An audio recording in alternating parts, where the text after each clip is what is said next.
Salam sejahtera pemirsa ACBN Indonesia dimanapun Anda berada. Senang sekali kita boleh bertemu kembali dalam acara pembacaan buku Bugar Selamanya. Dan kita saat ini sudah memasuki halaman ke-31 dengan judul Mengubah Hati Anda, Mengubah Pikiran Anda. Dan saya undang pemirsa di rumah untuk kita boleh sama-sama membuka kitab kita di dalam Matius 18 ayat 21 dan 22.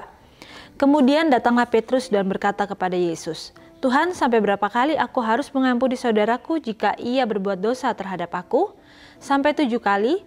Yesus berkata kepadanya, "Bukan, aku berkata kepadamu, bukan sampai 7 kali, melainkan sampai 70 kali 7 kali." Dan kita masuk dalam inti pembacaannya. Ada alasan mengapa Yesus menyuruh Petrus mengampuni sebanyak 490 kali. Otak manusia adalah organisme yang kompleks dan dengan banyak koneksi sadar dan tidak sadar. Namun pengampunan adalah katalisator yang menghilangkan koneksi-koneksi negatif. Berikut ini contohnya. Rebeka menikah dengan pria yang memiliki sisi gelap. Dia terjerat pornografi dan dalam perjalanannya ke kota-kota yang lain, dia pergi kepada pelacur. Lalu kemudian dia meninggalkan Rebeka demi wanita lain. Rebeka merasa terhina dan marah. Hanya melihat mantan suaminya yang datang menemui anak-anaknya saja sudah membuat adrenalin mengalir melalui sistemnya, menyebabkan kecepatan jantung dan pernafasannya meningkat. Apa saja yang akan mengingatkan dia tentang mantan suaminya, sama seperti mobil atau bahkan orang tua mantan suaminya pun menimbulkan reaksi yang sama. Mengapa ini terjadi?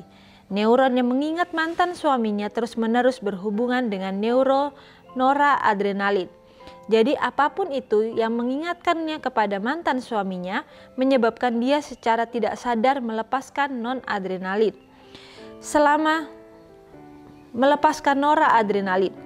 Selama masih ada keterkaitan ini, pengampunan tidak mungkin dilakukan. Itulah sebabnya doa pertama Rebeka penuh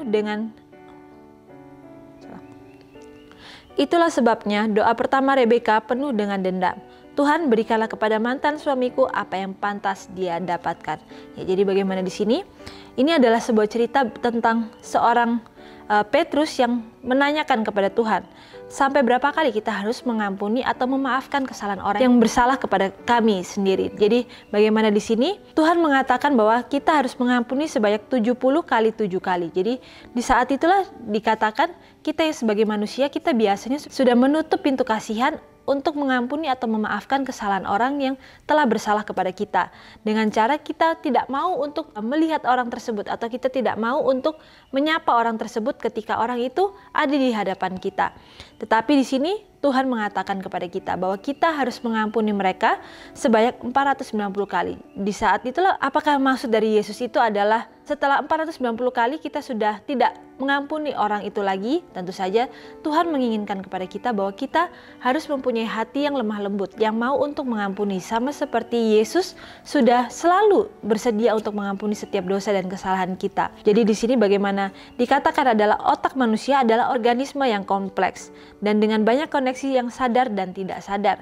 Bahkan di sini juga dikatakan, namun pengampunan adalah katalisator yang menghilangkan koneksi-koneksi negatif. Jadi bagaimana di sini dikatakan ketika kita tidak mau untuk memaafkan orang lain, kita menyimpan dendam itu dalam hati kita.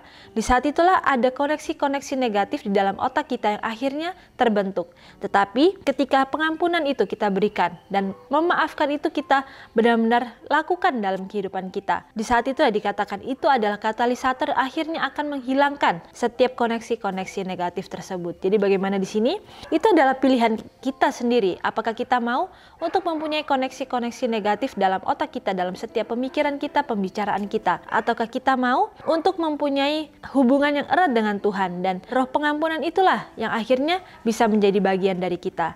Mungkin dengan ketika kita mengandalkan kemampuan kita sendiri atau kedagingan kita sendiri, tentu saja itu adalah suatu hal yang sulit untuk kita lakukan. Karena kita tahu bahwa pengampunan itu tentu saja bukan berasal sepenuhnya atau yang bersifat natural di dalam diri manusia. Tetapi itu adalah ketika kita mempunyai hubungan yang erat dengan Tuhan. Di saat itulah kita akan melihat bagaimana pengampunan itu nyata di hadapan kita. Karena kita melihat sendiri bagaimana Tuhan sudah mengampuni kehidupan kita yang penuh dengan cacat dan dosa yang kita selalu lakukan setiap harinya.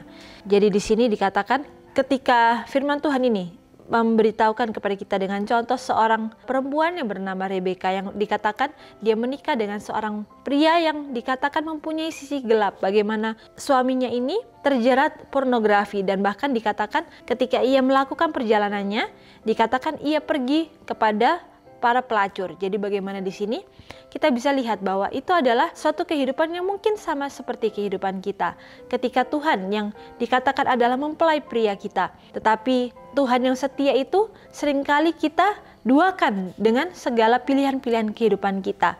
Tetapi di sini yang berbeda adalah bagaimana reaksi dari Rebeka ini ketika ia mengetahui bahwa suaminya itu pergi ke tempat pelacuran. Dan bahkan di sini dikatakan hanya melihat mantan suaminya itu datang untuk menemui anak-anaknya saja, itu sudah membuat adrenalinnya mengalir melalui sistemnya. Dan dikatakan itu menyebabkan kecepatan jantung dan pernafasannya meningkat. Jadi bagaimana di sini kita bisa lihat bahwa dalam kehidupan Rebeka ini, ia sangat marah pada mantan suaminya tersebut. Dan bahkan ia mempunyai dendam yang akhirnya membuat ia melihat suaminya itu dengan penuh amarah. Bahkan ketika amarah itu sudah ada dalam dirinya, itu akhirnya akan mempengaruhi sistem daripada tubuhnya, yaitu kecepatan jantung dan pernafasannya meningkat. Kita tahu bahwa ketika kita dalam kondisi yang tenang, tentu saja kita tidak akan mempunyai jantung yang berdetak dengan cepat dan pernafasan kita juga tentunya akan normal. Tetapi ketika kita mempunyai emosi dalam diri kita, tentu saja semuanya itu akan tidak berjalan dengan seimbang. Bahkan di sini juga dikatakan apa saja yang akan mengingatkan dia tentang mantan suaminya, seperti mobil atau bahkan orang tua suaminya pun akan menimbulkan reaksi yang sama. Jadi bagaimana di sini kita bisa melihat bahwa dalam diri seorang ketika kita sudah mempunyai suatu kebencian, itu akhirnya akan membuat kita mempunyai siklus yang berulang lagi, yaitu adalah siklus yang membuat adrenalin kita itu akhirnya berpacu dengan cepat. Dan di sini juga dikatakan mengapa ini terjadi? Karena neuron yang mengingat mantan suaminya terus berhubungan dengan neuron noradrenalin. Jadi bagaimana neuron noradrenalin inilah dikatakan yang secara tidak sadar, dan ketika neuron itu ada dalam diri orang tersebut dikatakan itulah yang akhirnya akan mengikat bahwa pemikiran-pemikiran tentang dendam, tentang sebuah kebencian itulah yang akhirnya akan terikat dengan kuat. Tetapi bukan berarti hal tersebut tidak bisa dipatahkan. Semuanya itu bisa dipatahkan ketika kita menyerahkan atau berserah sepenuhnya hanya kepada Tuhan dan meminta Tuhan kedamaian itu dalam hati kita masing-masing. Lalu di sini juga dikatakan bahwa ketika kita tidak mau mengampuni, sama seperti Rebeka yang tidak mau mengampuni mantan suaminya, dikatakan bahkan dalam doanya pun adalah doa-doa yang egois, yang meminta supaya ada terjadi pembalasan atau akibat kepada mantan suaminya tersebut. Bukan bagaimana hati Rebeka itu ia minta supaya bisa dilapangkan atau bisa memaafkan orang tersebut. Jadi bagaimana di sini kita bisa lihat bahwa dari pelajaran tersebut, ketika kita mempunyai sebuah amarah, sebuah dendam kepada orang lain, doa-doa kita pun yang kita tujukan kepada Tuhan, meskipun Tuhan itu adalah Tuhan yang penuh kasih dan maha pengampun, seringkali kita menginginkan supaya Tuhan menjawab sesuai dengan keinginan kita, bukan kita meminta supaya Tuhan melakukan sesuai kehendaknya. Jadi bagaimana di sini dikatakan kemudian dia menyadari bahwa roh tak kenal ampun ini yang membuatnya merasa lebih buruk. Dia tidak bisa memutuskan hubungan antara neuron yang mengingat mantan suami dengan neuron non-adrenalin. Seperti yang Paulus tulis kepada jemaat di Roma. Kebenaran melalui perbuatan tidak berhasil sama sekali. Galatia 2:21 dan dalam Yesaya 64 ayat 6 kita diingatkan bahwa segala kesalehan kita bagaikan kain kotor. Jadi bagaimana di sini dikatakan bahwa akhirnya Rebeka ini mengerti bahwa roh yang tidak kenal ampun inilah yang membuat dia merasa lebih buruk. Karena ketika kita menyimpan amarah tersebut, kita lah yang akhirnya tidak mempunyai kedamaian. Dan akhirnya ketika kedamaian itu tidak ada dalam kehidupan kita, maka kita lah yang akan mempunyai rasa buruk itu atau rasa yang tidak tenang dalam kehidupan kita. Bahkan di sini juga dikatakan bahwa tulisan Paulus di dalam Galatia 2:21, kebenaran melalui perbuatan tidak berhasil sama sekali. Jadi bagaimana kebenaran ketika hanya kita pikirkan melalui perbuatan-perbuatan saja, itu tidak akan berhasil sama sekali ketika kita tidak mempunyai hati yang berada di sana. Tetapi ketika kebenaran itu memang kita lakukan dengan penuh kepasrahan atas hubungan kita kepada Tuhan, maka semuanya itu akan bisa berjalan dengan baik. Dan di sini juga dikatakan bahwa dalam Yesaya 64 ayat 6, bahwa segala kesalahan kita itu bagaikan kain kotor. Jadi bagaimana di sini kesalahan kita itu dikatakan bagaikan kain kotor yang sebenarnya tidak bisa kita bersihkan sendiri, tetapi hanya kasih karunia Tuhan saja yang bisa membersihkan kain kotor tersebut dan yang bisa melayakkan kita di hadapan Bapa. Lalu di sini juga dikatakan, karena itu Rebeka mengubah doanya dan meminta Tuhan memberinya hati yang mengampuni. Segera dia menjalani transplantasi hati. Koneksi dari neuron yang mengingat mantan suaminya dialihkan ke neuron endorfin yang memberinya ketenangan pikiran. Perubahan dalam hatinya mengubah pikirannya. Dia tidak melupakan apa yang telah dilakukan suaminya kepadanya, namun perasaan pahitnya telah hilang. Dan dengan itu proses pengampunan pun sempurna. C.S. Lewis menuliskan seperti ini, menjadi seorang Kristen berarti mengampuni yang tidak dapat diampuni, karena Tuhan telah mengampuni apa yang tidak dapat diampuni di dalam diri Anda. Jika Tuhan kita yang pengasih bersedia mengampuni kesalahan kita untuk membawa kesembuhan, bukankah kita sebagai anak-anaknya juga harus berbuat demikian terhadap orang-orang yang telah bersalah kepada kita? Ya, jadi begitu indah firman Tuhan mengatakan bahwa ketika kita tidak mau mengampuni orang yang telah bersalah kepada kita, seharusnya kita mengingat bagaimana Tuhan sudah selalu mengampuni setiap kesalahan dan dosa dan pelanggaran yang telah kita lakukan. Bahkan di sini dikatakan, jika Tuhan kita yang pengasih bersedia mengampuni kesalahan kita untuk membawa kesembuhan, bukankah kita sebagai anak-anaknya, sebagai orang-orang yang mengaku anak-anak Tuhan, bukankah kita juga harus berbuat demikian kepada orang-orang yang telah bersalah kepada kita?